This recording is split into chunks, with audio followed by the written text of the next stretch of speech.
La vie, c'est quoi? Eh bien, la vie, c'est comme quand on travaillait au collège, qu'on était en séance de biologie et qu'on avait des petites coupes, hein, si tu te rappelles, et que ces coupes, c'était sur des petites plaquettes de verre.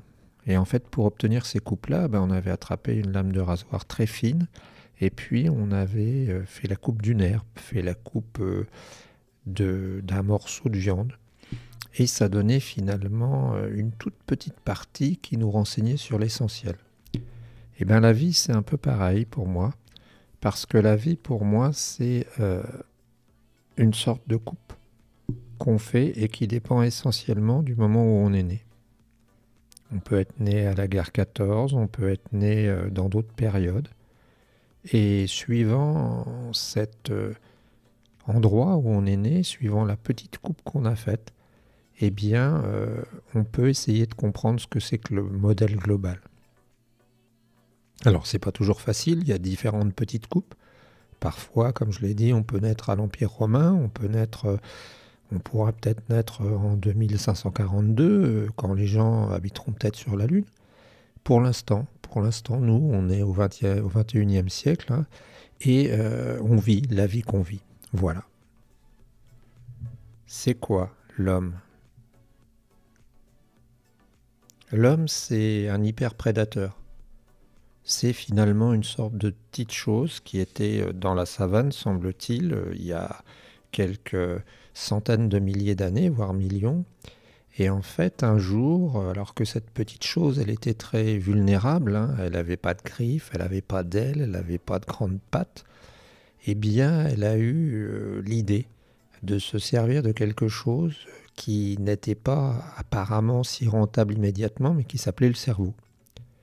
Et puis, progressivement, bien, grâce aux outils, hein, puisque les outils sont très importants, un outil, c'est ce qui nous permet de développer nos capacités, d'augmenter, de nous augmenter, eh bien, on est devenu de plus en plus puissant, au point que cette petite chose qu'était l'homme, eh bien, soit devenu un hyperprédateur. Le prédaté, on doit pouvoir dire ça, est devenu le prédateur. C'est quoi le temps ? Ah, c'est quelque chose d'intéressant le temps, hein. C'est quelque chose d'intéressant parce que c'est quand même finalement une construction humaine, le temps.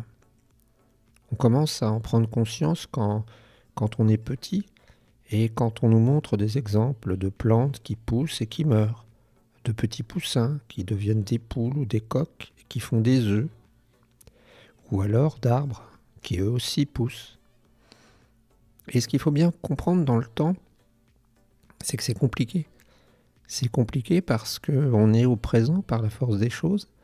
Le passé n'existe plus vraiment avec quelques traces et le futur n'existe pas encore. Et en fait, l'image qu'on a du temps, c'est plus ou moins une image mentale. Parce que la meilleure définition pour moi du temps, indépendamment du fait que par la relativité générale, il soit courbé apparemment, c'est de se dire que finalement c'est l'évolution du monde qui, par des procédés chimiques, etc., fait qu'on voit devant nos yeux des changements. Mais ces changements sont intégrés dans une image mentale qu'on a. On se fait une image du temps qui passe, hein, comme on dit, comme un cheval qui courrait ou comme une écriture qui irait de gauche à droite. Mais en fait, le temps, c'est une construction mentale. Même si ça ne nous empêche pas de mourir. L'argent, qu'est-ce que c'est ? Ah, vaste question. L'argent, c'est une invention du diable quelque part. Hein ? À partir du moment où l'homme a commencé à créer des richesses ou à ramasser des graines, à partir du moment où il a trouvé des graviers de couleurs qui lui plaisaient bien ou des coquillages, et dans la nature, eh bien, il a essayé de les échanger. À cette époque-là, on fonctionnait par troc. Et puis un jour, il y a quelqu'un qui s'est dit, eh bien, qu'on pourrait utiliser quelque chose qui aurait une valeur.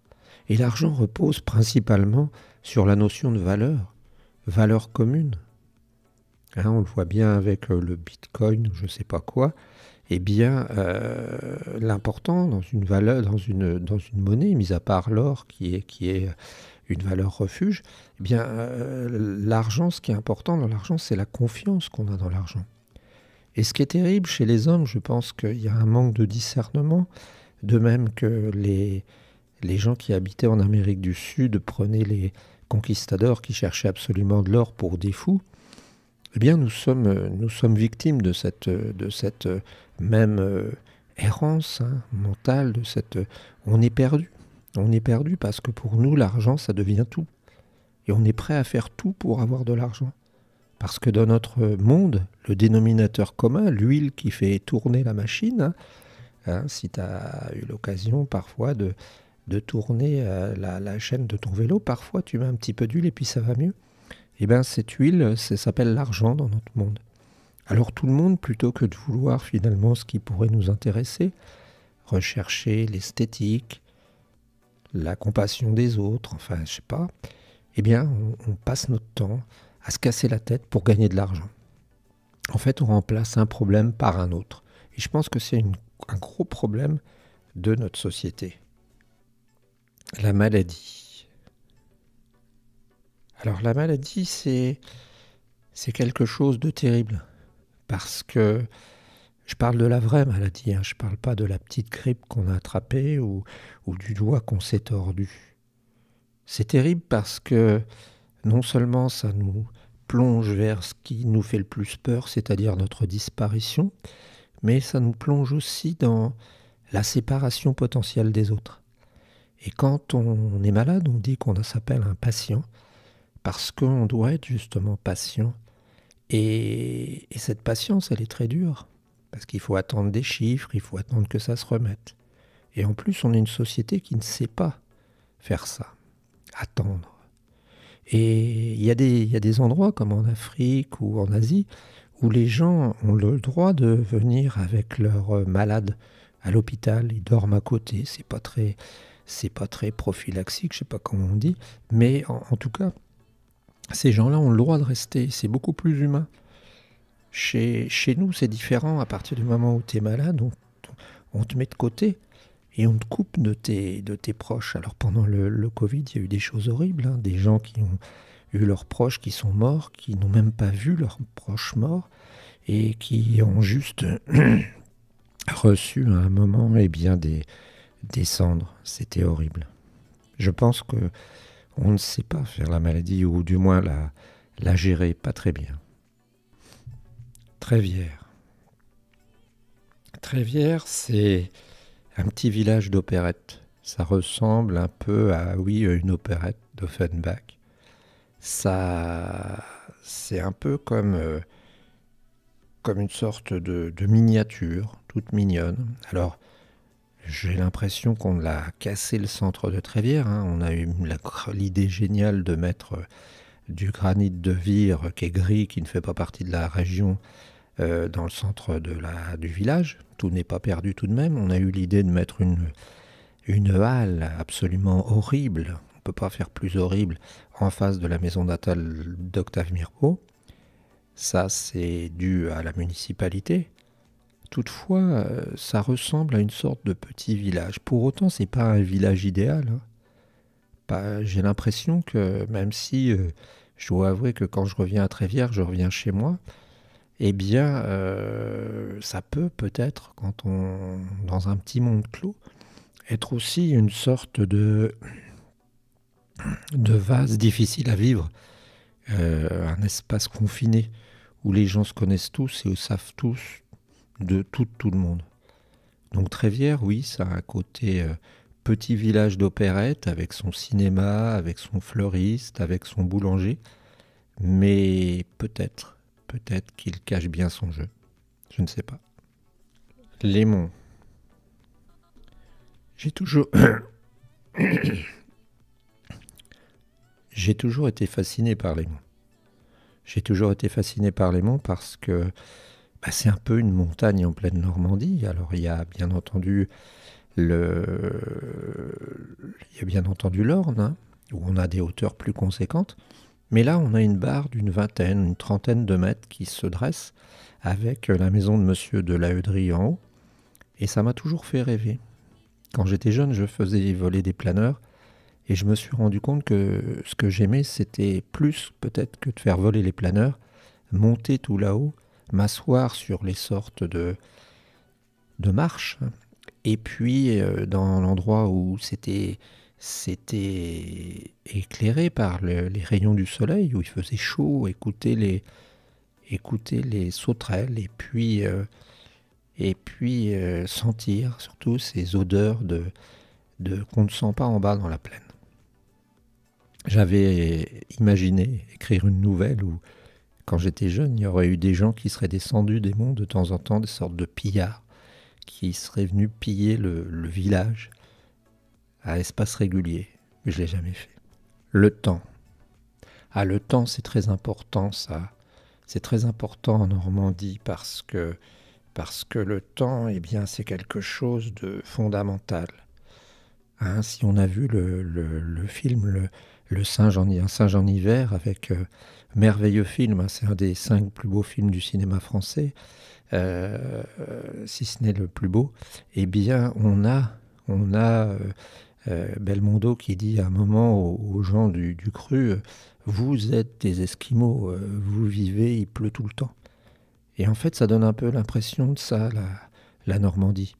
Ça me fait penser aussi à quand j'étais allé en Algérie et où ils disent à Alger que dans la ville, eh bien, on a les 4 saisons chaque jour, de temps en temps. Enfin, on peut avoir les 4 saisons dans chaque jour. Eh bien, en Normandie, il y a un côté non définitif non plus, c'est-à-dire que ça peut s'arrêter très rapidement, mais on a quand même une région qui suinte. Hein. Une fois, je me suis demandé ce qui faisait que j'avais parfois du mal à supporter cette humidité.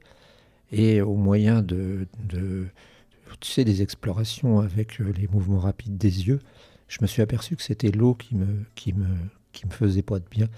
Et en fait, l'eau, c'est quelque chose d'omniprésent en Normandie, hein, sauf l'été quand il fait très chaud, certains étés, de plus en plus souvent, mais il y a toujours une petite, en Bourgogne, ils appellent ça une pourrie, un petit ruisseau qui coule et qui va jusqu'à parfois sortir dans le milieu d'une route, du bitume, et on est la région des sources et de l'eau. La vitesse. Ah, alors on est dans un monde de la vitesse, hein. On est dans un monde qui fait tout vite. Finalement, on va vite, hein, on va vite. On mange vite, on travaille vite, on fait tout vite, et on meurt vite, on vit vite, et puis on fait tout à côté. Et il y avait quelqu'un, je ne me rappelle pas qui disait que finalement, bien, il fallait résister à l'impérialisme de la vitesse. Et je le crois fondamentalement. Il faut résister à l'impérialisme de la vitesse. C'est ça, il faut prendre son temps, être capable de temps en temps d'arrêter le temps, et puis de sortir de cette sorte de malédiction qu'on a attrapée, qui fait qu'on ne regarde plus que notre montre. Hein. C'est les Africains qui disent « vous avez la montre, nous on a le temps ». Hein, quand j'étais parti faire un reportage au Gabon, non, c'était pas au Gabon, c'était au Burkina Faso. À un moment, Burkina Faso actuellement, il ne faut pas trop y aller parce que ils n'apprécient pas trop les Français en ce moment. Eh bien, on était passé en pleine campagne. On était en mobilette et on était passé devant un endroit où il y avait un monsieur qui avait une 60aine d'années qui était assis devant un gros morceau de béton. Et on lui dit « Mais qu'est-ce que vous faites là ? Vous êtes là depuis combien de temps ?» Il était sur une chaise, du type chaise de jardin blanche, tu sais, en plastique. Et qu'est-ce qu'il nous dit ? Ce monsieur nous dit « Je suis là devant la tombe de mon père et de mon grand-père derrière, et j'attends. » Et nous, on lui demande « Mais qu'est-ce que vous attendez ?» Il dit « J'attends rien. » Il était là depuis le matin. Voilà, c'est une manière différente de voir les choses. peut-être plus sage. La chasse. Ma vision des choses a beaucoup évolué sur la chasse.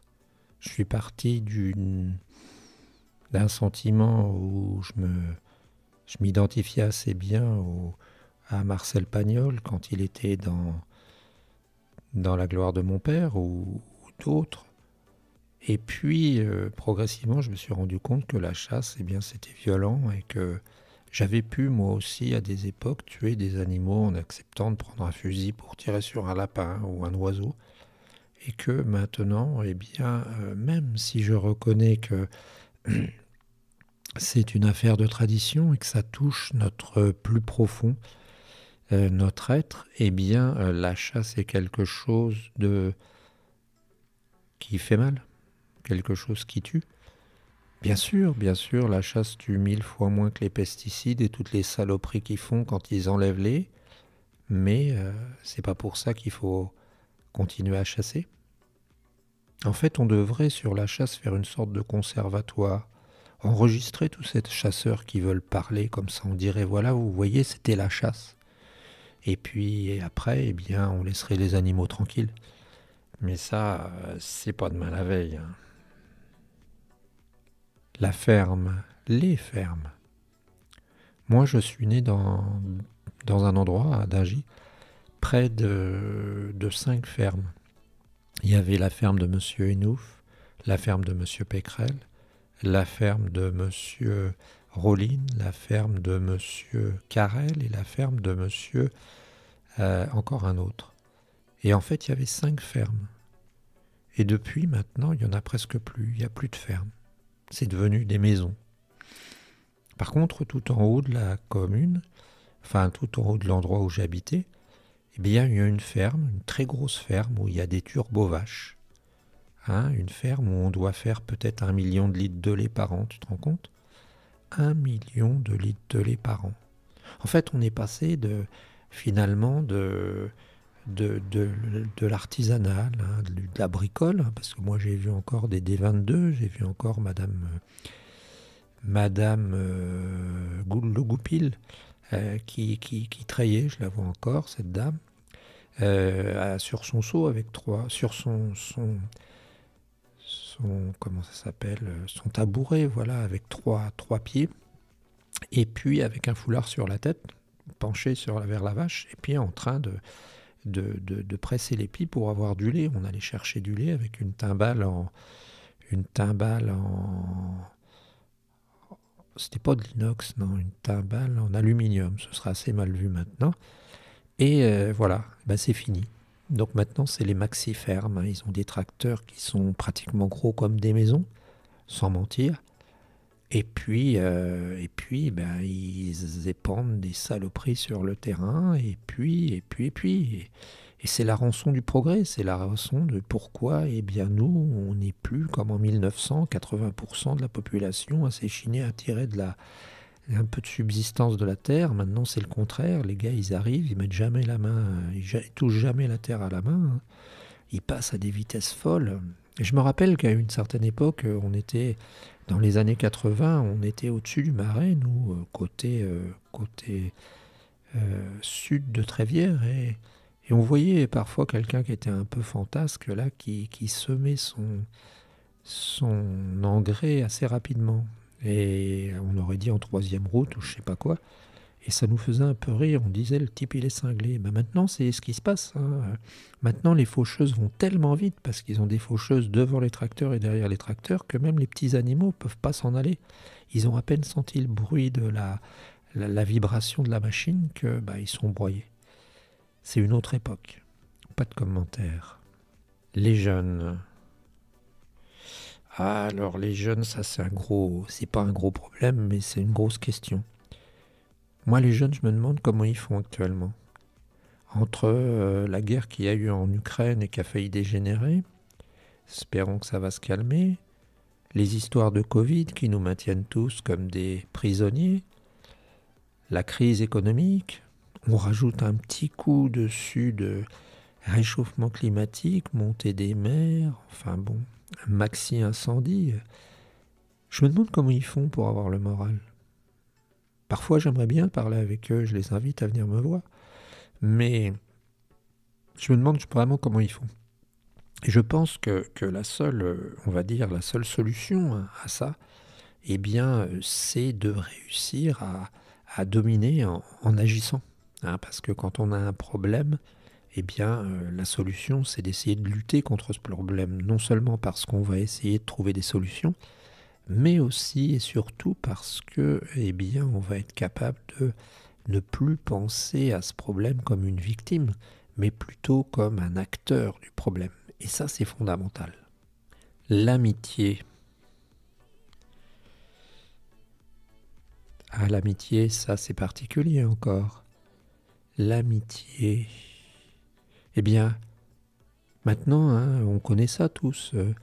Les gens ont des réseaux sociaux qui sont pas si sociaux que ça. Et ils renvoient leurs copains, parfois, de chez eux, presque, eh bien, pour mettre sur le réseau social qu'ils ont un ami qui est venu les voir. C'est comme ça. Alors bien sûr, par rapport à notre époque, à mon époque, moi j'ai connu l'époque où il n'y avait pas de téléphone chez moi, hein, pas de télé non plus au tout début. Et en fait, il faut reconnaître que les jeunes, je vais dire, ils ont peut-être la chance d'avoir un téléphone portable, mais cette chance, ça peut être aussi un handicap. Et j'ai l'impression qu'on n'était pas plus mal avant. Seulement maintenant, ils ont cette petite saloperie qui s'appelle un téléphone portable, qu'on appelle un smartphone. Hein. Smart, ça veut dire intelligent en anglais. Hein. Et ce smartphone les a complètement bouffés. Personne n'avait vu venir Internet, hein. Personne n'avait vu venir non plus le téléphone portable parce que tout le monde croyait que ça allait rester comme un pager, tu sais, à l'époque où ça envoyait des petits messages, c'était tout. Mais il y a eu l'alliance terrible de Internet et puis du téléphone portable et depuis, eh ben, les gens sont complètement connectés, complètement coincés, et comme si ça suffisait pas, ben, on ne peut rien faire dans la société si on n'a pas un téléphone portable. Donc maintenant, l'amitié, c'est quelque chose de compliqué, à géométrie variable, d'autant plus difficile qu'à une époque on pouvait, même si le milieu était peut-être oppressant, parce que quand on vivait dans un village et qu'on était, on va dire, considéré comme un marginal, c'était peut-être pas très sympa, on était surveillé par tout le monde. Mais maintenant, avec la mobilité de tout le monde, eh ben, on a l'impression que tous les 3 ans, on rebat les cartes, tous les 5 ans. On déménage, on change. Et chez nous, on a quand même cette petite chance d'avoir un peu de constance là-dedans. Mais l'amitié, c'est quelque chose de compliqué. L'espace. Ah, l'espace. Ça fait rêver hein, quand on regarde les étoiles. Ça fait rêver parce qu'en fait, on a l'impression que c'est infini, mais même les étoiles mentent, comme je le dis de temps en temps. En fait, quand on voit un ciel d'étoiles, eh ben, il y en a peut-être la moitié qui sont mortes. Tout simplement parce qu'on sait très bien que la lumière qu'on voit là, c'est une lumière qui est partie il y a très longtemps. Et que de la même manière que la lumière du soleil met 8 minutes à venir nous voir, nous rencontrer, nous visiter, eh bien, ces étoiles-là sont peut-être mortes depuis des milliers d'années. Donc en fait, quand on regarde le ciel, on n'a pas une vision claire de ce qui se passe réellement au tenté. On a simplement une sorte de mirage. Et en fait, l'espace, eh bien, c'est aussi un mirage. J'entends dire qu'on veut aller sur Mars. On n'est même pas sûr qu'on est allé sur la Lune. Et on convient qu'on n'est plus vraiment capable d'aller sur la Lune pour l'instant. Et on veut aller sur Mars. Alors pour moi, c'est pas vraiment gênant, si ce n'est que ça fait des consommations énormes de produits, hein, parce que t'as qu'à voir quand ils font démarrer leur fameuse fusée, celle qu'ils prévoient pour aller sur Mars, c'est des semis et des semis d'oxygène liquide et de carburants qui sont les uns derrière les autres et qui suivent, et quand ils foirent, bah, tout ça c'est perdu. Et puis l'espace, c'est un endroit qui est inhabité, et c'est un endroit qui est inhospitalier. Quand Colomb était allé découvrir l'Amérique, enfin, Eh bien, ce qui se passait, c'est qu'en fait, il était quand même dans un milieu où il a pu refaire de l'eau, il a pu refaire, il a pas besoin de faire d'air, hein, il n'avait pas besoin de faire il tuait 2-3 animaux, il ramassait des coquillages, il pouvait manger, il prenait des fruits. Là, quand ils arriveront sur Mars, au bout de 6 mois de voyage, s'ils ne se sont pas étripés entre deux, eh ben, il n'y aura rien. Donc ça, c'est une chimère. C'est une chimère d'autant plus dangereuse que l'espace est vide, hein. C'est Aurélien Barraud qui le dit, l'astrophysicien. Et que finalement, eh bien, ça c'est Hubert Reeves qui le dit, ça nous fait penser qu'on pourrait laisser la Terre et aller sur Mars. Ah bah, lis Chroniques martiennes, tu verras, c'est sympa, tu comprendras. Les artisans. Chez moi, dans mon village, il y avait un monsieur qui était menuisier. C'est un vieux métier, un très beau métier. Mais il a fini en achetant des bombes de mousse expansive par 12. Parce qu'il fallait qu'il fournisse ses ouvriers, parce qu'il avait des menuiseries plastiques. Alors on appelle ça des menuiseries plastiques, mais des fenêtres en plastique, hein, des portes en plastique à mettre. C'est impressionnant quand on les voit mettre ça, hein. Ils calent ça avec des petites cales en bois ou je sais pas quoi. Ils ouvrent pour pouvoir poser la porte, et une fois qu'elle est posée, chut, ils t'envoient la mousse, ça grossit. Et puis après, ils attrapent une lame de rasoir ou un cutter, ils te nettoient tout. Impeccable. Et puis c'est inarrachable, hein, je peux te dire, autant que si tu avais des pâtes en fer. En fait, c'est devenu ça la menuiserie. Pourtant, la menuiserie, c'était pas ça. Les artisans, c'était pas ça. Les artisans, c'était des gens qui prenaient relativement leur temps. On a fait des études par rapport à l'industrie et on s'est aperçu que si les gens sont mal dans l'industrie, c'est bien entendu parce qu'on les considère comme des machines, parce on les fait fonctionner comme s'ils étaient des machines, hein. Et puis au bout d'un moment, bah, ça crée des TMS, des troubles musculo-squelettiques, hein, comme la dame du Leclerc ou du Carrefour qui va sans arrêt faire passer des articles devant elle et qui va se faire avoir mal aux bras, aux épaules. Le corps, il n'est pas fait pour ça. Et en fait, eh bien, on s'est aperçu que l'artisan prenait son temps. C'est-à-dire que de temps en temps, bah, il s'arrêtait, il était en plein milieu du village, il buvait un coup avec quelqu'un, il y avait toujours quelqu'un qui passait. Il avait un statut, cet artisan. Maintenant, les gens qui sont au cul des chaînes, bah, ils n'ont aucun statut, puisque le principe, c'est qu'ils sont remplaçables. Et puis, bah, ils ne s'arrêtent plus. Il y avait un monsieur qui s'appelait Monsieur Bailly, que j'aimais beaucoup, hein, le père Bailly. Le fils est décédé aussi, malheureusement, il y a quelques années. Et en fait, il me disait, bah, monsieur Perron, vous savez, eh bien, il n'y a plus de... Les gens, quand ils sont sur les chaînes de montage, ils ne ramassent plus les écrous par terre. S'il tombe un écrou, bah, ils le ramasseront à la fin de la journée. Parce que c'est plus rentable que de faire arrêter la chaîne. Et moi, j'y croyais pas. Mais si, les hommes sont devenus des robots. Et ils ont été... Leur statut d'homme, ce qui faisait qu'ils étaient quelqu'un. Hein, avant, on était fiers de dire je suis couvreur, on avait des domaines de compétences, un peu comme les enfants. Si tu connais les enfants, tu verras que souvent ils se donnent des domaines de compétences. Il y en a qui sont bons à faire la cuisine, il y en a qui sont bons à faire des dessins, il y en a qui chantent bien, il y en a qui courent vite. C'était ça finalement dans le village, chacun avait son domaine d'excellence. Et maintenant, avec la vie moderne, bah, il n'y a plus de domaine d'excellence. Pourquoi? Parce que ça coûte cher. Il n'y a plus que des gens remplaçables. On a bossé comme des malades pour remplacer les gens. C'est ça qui est incroyable. On a bossé comme des malades pour remplacer les gens. Le sport. Ah, le sport, c'est quelque chose de merveilleux. C'est quelque chose de merveilleux, mais j'aime pas vraiment. Et c'est quelque chose de merveilleux parce que je pense que c'est totalement inutile.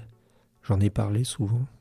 Une fois, on a eu un monsieur qui s'appelait Monsieur Garot, qui était un prof d'histoire dans les années 83 à Saint-Lô, à l'école normale, et ça ne nous rajeunit pas.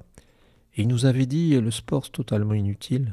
Si on faisait comme les Chinois du jardinage, par exemple, eh bien, on aurait un corps en bonne santé, on ferait plein de mouvements, et puis il n'y aurait pas de problème. Et je suis pas surpris de penser comme ça.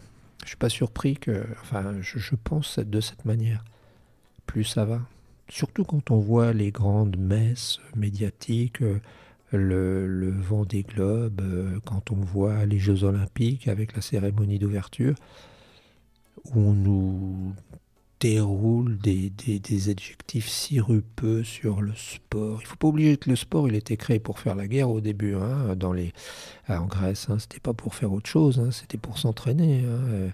Et en fait, ben voilà, et de toute façon, eh bien, on est rattrapé parce que quand on se promène, que ce soit à Trévière ou ailleurs, quand on circule et quand on regarde autour de soi, eh bien, on s'aperçoit qu'on n'a absolument pas sur les terrains de sport qui coûtent des fortunes.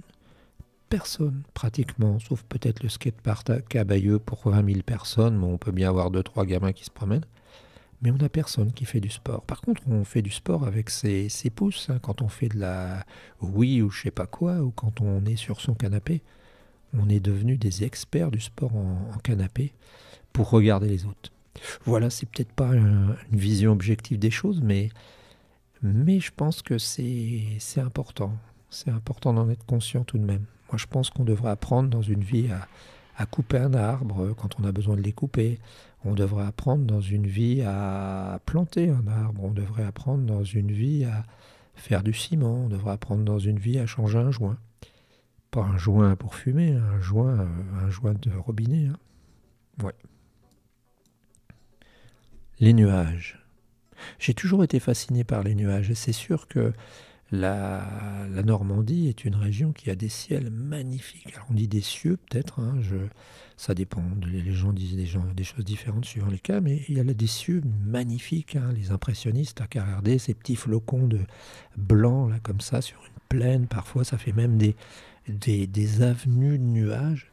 Et on est vraiment une région magnifique pour ça. Et j'avais un ami, hein, j'ai un ami qui collectionne les nuages. En fait, il a son appareil photo et quand il voit des nuages nouveaux, bah, paf, il les prend en photo.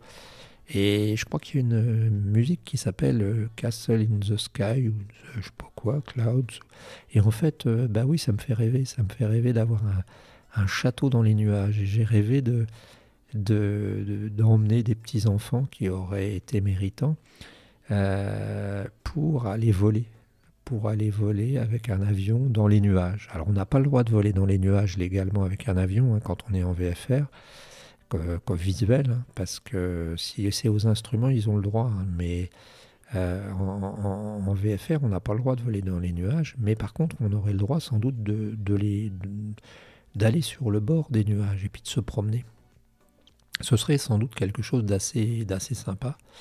Et d'assez sympa d'emmener des petits gens, des petits enfants comme ça dans un avion pour aller tourner autour des nuages.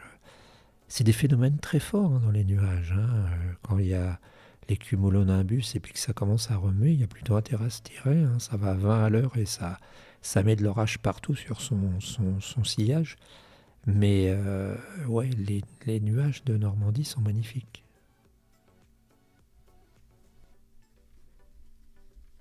Éternité, ah bah c'est la fin de cet enregistrement, là, un peu en guise de démonstration ou d'exemple de ce qu'on pourrait faire avec un micro.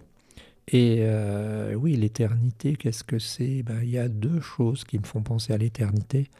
C'est le Marais. Il y a des amis qui étaient passés, un ami de Lyon qui était passé, qui me confiait qu'il ne pourrait pas vivre plus de 2-3 jours sans être près de son bitume de Lyon, hein, et puis de son couloir de la chimie qui sent à moitié l'œuf pourri. Et il me disait, oh, quand on arrive ici au Marais, eh ben, c'est la fin de la civilisation. Et je lui ai dit, mais t'as rien compris. C'est le début des choses. C'est le début de l'univers. Puis il y a un deuxième endroit, pour nous, c'est Omaha Beach, par chez nous. Parce que Omaha Beach, bah, c'est une plage intemporelle. Et dans 1000 ans, il y aura toujours sans doute des gens à honorer les soldats qui sont passés. Et il y aura toujours cette sorte d'univers, là, de persistance de l'intemporel, hein, finalement, parce que la mer ne bouge pas. Il y aura des voitures qui ne seront pas les mêmes. Il y aura peut-être des piétons qui auront des vélos qui ne seront pas les mêmes. On se déplacera peut-être autrement. On aura peut-être d'autres habits, mais dans 1000 ans, il y aura sans doute des hommes et des femmes qui iront sur la promenade et qui, tranquillement, bras dessus, bras dessous, eh bien, se promèneront avec des chiens en laisse, sans doute. Voilà, ben c'est la fin de ce petit florilège de souvenirs. Alors si, bien entendu, vous êtes intéressé par ce genre de prestations, hein, c'est entièrement gratuit, simplement pour connaître des gens, pour les révéler, pour nous, pour communiquer, eh bien n'hésitez pas justement à contacter le site. On se retrouve très bientôt.